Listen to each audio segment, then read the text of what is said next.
Je finissais de me préparer dans ma chambre. Ma mère s'impatientait. Elle voulait absolument savoir de quoi j'avais l'air. Elle avait ouvert une fente de la porte. « Tu es prête, Rosalie ?» me demande-t-elle. « Oui, maman, dis-je en finissant de mettre mes chaussures. »« Tu es magnifique, me dit-elle. » C'était une longue robe de soirée rose. Le dessus était un bustier en soie. Quant à la longue jupe, elle était faite de voile et ornée de paillettes. Mes chaussures avaient de petits talons et étaient assorties à la robe. Je ressemblais à une vraie Barbie.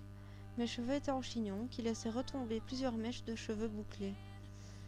Ma mère me tournait autour comme si elle n'avait jamais vu une fille en robe de soirée. Elle s'est assise dans mon lit et m'a tendu mon petit sac assorti lui aussi à ma robe. « Et tu y vas comment ?» me demande-t-elle, en espérant que je lui demande de m'y conduire. « Chris vient me chercher, lui dis-je en remettant correctement le bas de ma robe. « Oh, ce garçon gothique, dit-elle d'un air snob. « Maman !» Elle a toujours été comme ça. Pour elle, il était difficile d'être quelqu'un de bien comme il faut, selon les critères de ma mère. De plus, elle détestait le noir. Tout ce qui était sombre, elle le ramenait au mal. D'ailleurs, je voulais une robe bordeaux pour changer un peu du rose, mais elle a refusé. Elle pense qu'il faut absolument que je reste comme un rayon de soleil, même quand le temps est gris. Je me mettais un peu de parfum lorsque ma mère m'a demandé « Au fait, que faisais-tu au téléphone cette nuit ?» dis-je comme un enfant qui va se faire punir. J'ai appelé Madame Ellie. Quoi s'indigne-t-elle. Je voulais être sûre qu'elle aille bien, lui dis-je en me justifiant de suite. Et, me demande-t-elle, elle allait bien, dis-je bêtement. Je t'avais dit que tu exagérais, s'énervait-elle. J'ai poussé un soupir. Maman, dis-je, toi qui es si chrétienne et qui crois tant en Dieu, tu n'as jamais cru à Satan, aux malédictions ou autre truc de ce genre ? Non, me dit-elle avec un air de rejet. Et pourquoi, je lui demande, en me retournant brutalement. Parce que c'est absurde. Et pourquoi Dieu ne serait-il pas absurde lui aussi ? Rosalie. Nous avions été interrompus car on a sonné à la porte. Bon, je dois y aller, dis-je. Bien, dit-elle. J'ai descendu l'escalier et je suis allée ouvrir. C'était bien évidemment Chris. Chris, salut. Salut, dit-il en me regardant de la tête aux pieds émerveillé. On y va ? 2 minutes, lui dis-je. Je me suis retournée pour prendre un sac que j'avais laissé près de la porte. J'y avais mis des vêtements normaux, car en classe, tout le monde parlait d'aller faire un bowling au cas où rien ne bougerait, ou si on commençait à s'ennuyer. Donc j'ai mis un jean, 2 t-shirts, et un suffisamment large pour me sentir à l'aise, et un autre pour me changer après. J'ai mis aussi une paire de baskets. Je prends toujours beaucoup de choses. Allons-y, dis-je en sortant. Arrivée au bal, je cherchais du regard après Madame Ellie. Apparemment, elle n'était pas encore là. Je me tracassais pour elle. Le décor était plutôt réussi. Notre salle de sport ressemblait comme 2 gouttes d'eau à une salle de bal. Il faut dire que notre école est assez vieille et qu'on n'a jamais voulu la rénover. Et donc, les murs de la salle de sport ressemblaient fort aux murs d'un château ou je ne sais quoi. C'était une pierre de style gothique flamboyant. On y avait ajouté quelques chaises, des tables avec les apéros et bien sûr le DJ avec sa table de mixage. Chris restait à côté de moi. Il avait dû voir mon anxiété. « Ça ne va pas ?» me demande-t-il. « Si, ça va, dis-je. Au fait, des cauchemars. Je suis au 11e. Dis, c'est quoi cette histoire de fleurs et des poèmes flippants ? C'est une blague ou tu as choisi de me ficher la trouille ? Je ne vois pas de quoi tu veux parler, me dit-il comme s'il ne savait rien du tout. Tu te moques de moi. Je commençais à perdre patience. Non, je te promets, insiste-t-il. Il m'a prise par la main, faisant signe de le suivre. Nous sommes allés dehors. La salle avait une grande vitre avec une porte incrustée. Elle donnait sur la cour de l'école, qui était mi-herbe, mi-béton. Il y avait quelques statues de pierre un peu partout dans la cour. « Je dois te parler, me dit-il en s'arrêtant une fois dehors. Il faisait presque noir. Une ou 2 lampes éclairaient l'extérieur du bâtiment. Je commençais à avoir froid, car le temps se rafraîchissait lui aussi. De quoi, je lui demande. Il m'a prise par la taille et m'a embrassée sur les lèvres. Après, il me regardait longtemps. Je ne savais pas quoi dire. J'étais complètement figée. « Rosalie, me dit-il, je t'aime et je sais que tu m'aimes aussi. Seulement pour moi, l'amour n'est pas quelque chose à prendre à la légère. » J'avais envie de rire suite à sa remarque, je savais bien que l'amour était quelque chose de sérieux. « Je ne comprends pas, dit Gillard. Pourquoi voudrait-on prendre l'amour à la légère ? Il y a dans certains couples la tromperie et la trahison, m'explique-t-il. Pour moi, l'amour est un pacte et il y a des serments à faire. Bien que cela me paraissait cohérent, j'avais un peu du mal à suivre son discours légèrement tordu. Qu'est-ce que tu entends par là, je demande. Tu es bizarre, tout à coup. Tu n'es pas la seule à le penser, dit-il. Quel serment, finis-je par demander suite à ce qu'il a dit peu avant. Il a posé ses 2 mains sur mes épaules et a approché le reste de son corps du mien. Tout d'abord, penses-tu pouvoir m'aimer éternellement, me demande-t-il. Éternellement ? Chris, on a 16 ans, on ne peut pas savoir ce qui va se passer dans l'avenir. Il a bougé ses mains et s'est reculé. Ensuite, penchant la tête, il s'est retourné face à une statue de pierre qui se trouvait juste derrière lui. Donc, tu ne m'aimes pas, dit-il en donnant un coup de poing dans la statue. Mais bien sûr que si, dis-je en m'approchant de lui. Je t'aime, mais il pourrait se passer quelque chose qui changerait nos sentiments. Puis j'ai posé ma main sur son épaule. Donc, tu penses un jour m'être infidèle, s'énerve-t-il en reculant violemment pour que ma main ne touche plus son épaule. Non, pas du tout, Chris, Soudain, j'ai été interrompue par une voix qui venait de l'intérieur du bâtiment. Rosalie, tu es déjà là ? C'était Madame Ellie qui s'avançait vers nous. Elle était très jolie. Elle portait une longue robe noire et avait laissé ses longs cheveux bruns bouclés pendre. Oh, vous venez d'arriver, je lui demande. Oui, me dit-elle. Elle a lancé un regard sévère vers Chris qui la regardait tout à fait normalement. Bonsoir, Chris, dit-elle toujours avec son air sévère. Bonsoir, Madame Ellie, dit-il de façon tout à fait neutre. Il régnait une ambiance plutôt morbide. Madame Ellie n'aimait pas Chris et ça se faisait sentir.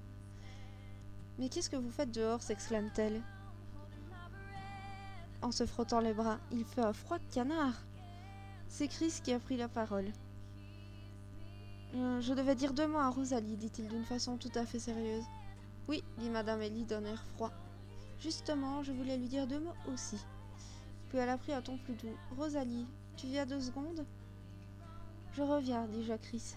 Je suivis Madame Ellie, qui se dirigeait vers l'intérieur. Elle s'est retournée vers moi et n'avait pas l'air très contente. Je m'en doutais un peu vu que je n'avais pas voulu l'écouter. Je vous écoute, dis-je. Bon, tu as refusé de rester chez toi, mais je veux que tu restes à portée de ma vue. De ma vue, insiste-t-elle. C'est compris ? Pourquoi ? Je lui demande exaspérée. Je savais que s'il y en avait bien une qui pouvait être en danger, ce n'était pas moi, mais elle. Si l'on se réfère à mes cauchemars. Je ne comprenais pas pourquoi elle me surprotégeait autant. J'avais déjà assez avec ma mère. Elle m'a regardé longuement avant de me répondre. Parce qu'il n'est pas question qu'il t'arrive quoi que ce soit. J'ai pris un air exaspéré. Madame Ellie, je demande en perdant patience. Vous faites ça avec tous les élèves ? Non, dit-elle sans se cacher. Alors pourquoi moi ? Je me demandais pourquoi je méritais plus qu'une autre d'être protégée ainsi. Surtout que je voulais savoir ce qui se passait. Pourquoi ne veut-elle rien me dire ? Elle a pris une grande aspiration et semblait hésiter à me répondre. Ensuite, elle a posé ses mains sur mes bras et m'a parlé plus discrètement. Rosalie, écoute-moi. Il y a des choses qu'il ne vaut mieux pas que tu saches. Alors je te demande juste d'écouter mes conseils. Quelle chose, je demande. Madame, je veux savoir. Rosalie, s'il te plaît, me dit-elle, presque en me suppliant de ne pas insister. Bon, d'accord, j'ai compris, dis-je déçue de ne toujours rien savoir. Merci. Puis d'un ton plus fort, elle nous a appelés tous les deux. Bon, suivez-moi. Quand elle est entrée, je m'apprêtais à faire de même. Chris m'a retenue par le bras. Non, nous on reste ici, me dit-il en me la posant. Il m'avait bien fait comprendre que je n'avais pas à discuter. Madame Ellie ne s'était visiblement pas rendu compte que nous ne la suivions pas. Je voulais aller la rejoindre, mais Chris me serrait le bras plus fort que si je tentais d'aller vers un endroit où il avait décidé de ne pas aller. « Qu'est-ce que tu fais ?» je demande en me débattant. Je lui ai dit que je resterais près d'elle. « Tu ne vois pas clair dans son jeu ?» me demande-t-il. J'ai laissé tomber le fait de le faire lâcher mon bras. Je me doutais que cela ne servirait à rien. Quel jeu ? Je lui demande exaspéré, une fois de plus. J'ai entendu ce qu'elle t'a dit, et je connais les choses qui ne vaut mieux pas que tu saches. Ah bon ? Là, il m'intéressait. Je l'ai regardé, l'air de dire de m'expliquer de quoi il s'agissait. Oui, comme tout le monde le sait, dit-il d'un air sérieux, il existe 2 mondes pour les morts, le paradis et l'enfer, comme diraient certains. Donc, il y a Dieu et Satan. Mais je ne vais pas te faire un cours de religion. Autant dire tout de suite que je ne voyais absolument pas le rapport avec ce que je ne devais pas savoir, car ça, je le savais déjà. Où veux-tu en venir, dis-je. Quel est le rapport avec Madame Ellie? Madame Ellie a fait un pacte avec Satan, me dit-il en s'approchant de moi. N'importe quoi. Et toi, tu as fait un pacte avec Marilyn Manson, lui dis-je ironiquement en le regardant de haut en bas. Non, me dit-il toujours aussi sérieux. Madame Ellie est tombée amoureuse de Satan quand elle avait environ 26 ans. Quoi? Dis-je abasourdi. Je trouvais cette histoire absurde, jusqu'au jour où elle décida de le quitter. Mais comme je te l'ai dit tout à l'heure, un pacte est un pacte. De plus, Satan n'est pas du genre à pardonner. Alors, il a décidé de se venger. Quand elle s'est mariée avec un autre homme, il a décidé de lui lancer plusieurs malédictions. D'abord, il lui serait impossible de tomber enceinte. Ensuite, son mari est décédé peu après. On se doute bien que Satan n'est pas étranger à ce genre de décès. Non, je ne pouvais pas en croire mes oreilles. Comment une chose pareille pouvait être possible? Certes, je croyais en l'existence de Satan, mais j'étais loin d'imaginer qu'une chose aussi atroce. Autre chose, ne t'inquiète pas pour tes cauchemars. C'est elle qui les provoque. Quoi? Mais pourquoi me disait-il ça seulement maintenant? S'il s'agissait de Madame Ellie. Ce n'est pas une sorcière non plus, bien qu'elle m'ait parlé d'un certain don 2 jours plus tôt. Madame Ellie n'en pouvait plus d'être soumise à toutes ces souffrances, continue-t-il. Alors elle a décidé d'être de nouveau sous ses ordres. Le seul moyen de se racheter, c'était de te tuer. De tuer une personne à qui elle tient. Toi. J'ai ressenti comme un choc. Au plus profond de moi. Madame Ellie veut me tuer. Quoi? Dis-je sur le coup du choc. Mais c'est absurde. Si j'ai réellement des dons de prémonition, mes rêves ne peuvent pas me tromper, tu es bien d'accord. Il faut que tu me fasses confiance. Je t'aime et je ne veux pas te perdre, dit-il en me secouant violemment par les épaules. J'étais toute retournée, je ne savais pas comment réagir. De plus, Chris me mettait beaucoup trop la pression. Moi aussi je t'aime, dis-je, mais Madame Ellie, la fiancée du diable, je n'y crois pas. Je sais que c'est dur à accepter, dit-il. Je n'y crois pas, me suis-je énervée en reculant. Je comprends, mais tu dois voir les choses en face, dit-il. Madame Ellie est un danger et il faut la détruire. Sinon, elle te détruira toi. Un frisson me parcourut le dos. Madame Ellie voulait-elle me tuer? Vraiment?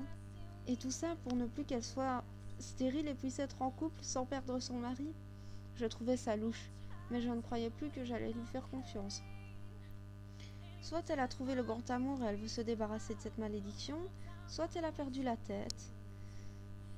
Ou soit on me dit la vérité en me rajoutant des choses et en m'en cachant d'autres. J'avais du mal à croire qu'une personne aussi attentionnée que Madame Ellie veuille me faire du mal. Du moins, pas à ce point-là.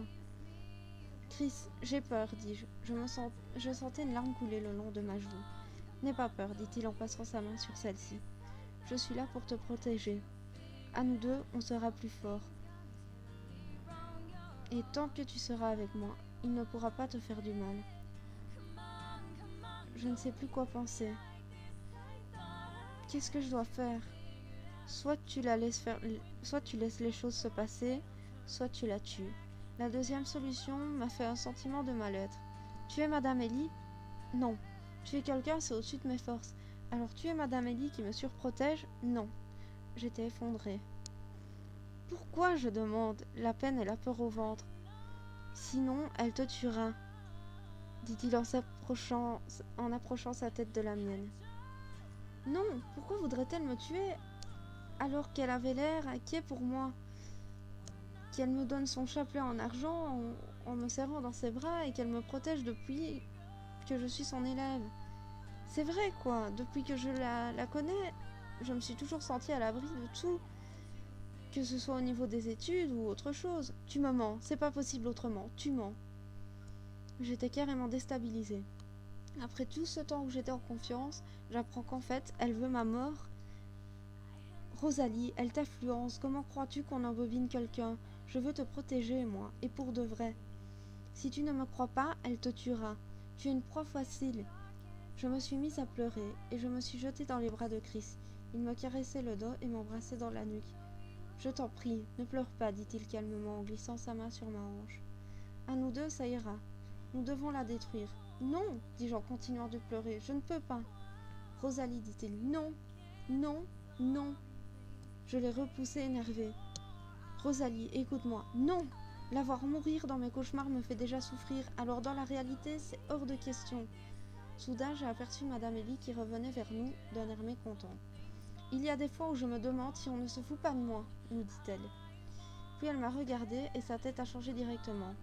Rosalie, me demande-t-elle tracassée, ça ne va pas? J'ai essuyé les quelques larmes qui se trouvaient sur mes joues. Si, madame, dis-je en ravalant ma salive, tout va bien. Elle a croisé les bras et ne me lâchait toujours pas du regard. Elle ne me croyait pas, et ça se comprend. Tu rigoles ou quoi, me dit-elle. Ça se voit que tu viens de pleurer. Non, ça va aller, je la rassure. Elle a fusillé Chris du regard. Ouais, dit-elle, sceptique, tout en gardant son regard assassin sur Chris. Entre parenthèses, elle avait l'air de vouloir tuer Chris, plus de vouloir tuer Chris que vouloir me tuer moi.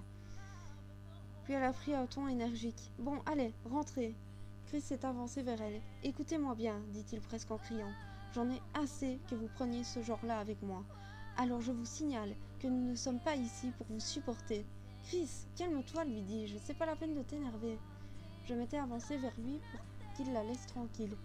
Chris, dit Madame Ellie en s'avançant vers lui, je ne te supporte plus. En fait, c'est ton attitude que je ne supporte plus. Madame Ellie, je m'interpose. Écoutez, je pense qu'il vaut mieux mettre cette discussion à plus tard. Vous savez, quand Chris sera de meilleure humeur. Oui, dit-elle d'un ton froid, puis elle est repartie furieuse, à cause de Chris et de son genre provoquant envers elle. J'ai tenté de la rattraper quand Chris m'a attrapée par le bras. Rosalie, oublie-la, c'est un monstre, s'énerve-t-il. Il me serrait le bras de plus en plus fort. Non, non, je ne te crois pas, dis-je en essayant à nouveau de me débattre. Tu n'as plus le choix, Rosalie, dit-il en colère. Quoi? Mais quel choix? J'avais vraiment peur, je voulais vraiment partir de là, tout de suite, et me retrouver auprès des autres élèves de ma classe. Tu as posé les yeux une seule fois sur moi, et c'est suffisant, dit-il, en me tirant plus fort vers lui. Je n'avais pas assez de force pour résister à la sienne, j'étais comme une marionnette pour lui. Quant à moi, je commençais à avoir une peur bleue. Chris, je ne comprends pas, dis-je effrayé. Tu es à moi maintenant, dit-il. Mon bras n'en pouvait plus. En fait, mon corps tout entier n'en pouvait plus. Mes efforts pour m'arracher à lui ne menaient à rien. Et ça m'épuisait. Il a tenté de m'embrasser, et j'ai reculé mon visage, tentant à nouveau de fuir. Ça suffit, je criai. J'essayais de m'échapper pour retrouver Madame Ellie, mais Chris me retenait par le bras. Chris, lâche-moi, je continue à crier, à me débattre. Tu m'appartiens, dit-il, la rage au ventre. J'avais vraiment peur, et aussi le sentiment qu'il allait me faire du mal. Je voulais qu'il me lâche, mais il continuait à me serrer de plus en plus fort. La circulation de mon sang devait finir par se bloquer. Non, non, ça suffit, je m'écriai. Je ne comprends pas. Quoi? Aurais-tu peur, me dit-il? Je ne le comprenais plus vraiment. Ça n'avait plus aucun sens. Mon corps allait presque s'écrouler tellement il me faisait mal. Chris, je t'en prie, laisse-moi tranquille. Je le supplie avec la douleur qui me traverse le bras, tout mon corps. Il a fini par me lâcher et par me bousculer. J'ai failli tomber. Je ne sentais plus mes bras. Chris, dis-je. Il m'a tourné le dos et a crié « Pars !» Je crois que je me suis trompée à ton sujet, dis-je. Je n'ai plus de sentiments pour toi. Il s'est tourné et m'a fusillé du regard. Mon cœur était brisé en 1000 morceaux. Moi qui pensais qu'il n'était pas comme les autres le croyaient. J'étais bien déçue. Tu n'es pas fidèle, me lâche-t-il. Si la fidélité avait quelque chose à voir là-dedans, tu n'as conscience de rien. Tu le regretteras. Des gens vont perdre la vie. Quoi? Mais qu'est-ce que... Rosalie, j'entends crier par derrière. Je me suis retournée. C'était Madame Ellie. Elle avait l'air complètement affolée. Elle s'est précipitée vers moi, son portable à la main. Je me suis demandé ce qu'elle pouvait bien avoir. Et j'étais aussi rassurée de la voir arriver, car je savais qu'en sa présence, Chris ne me fera rien de mal. Je me suis avancée vers elle inquiète. « Madame Ellie, ça ne va pas ?» je lui demande. « Écoute, dit-elle, j'ai un gros problème.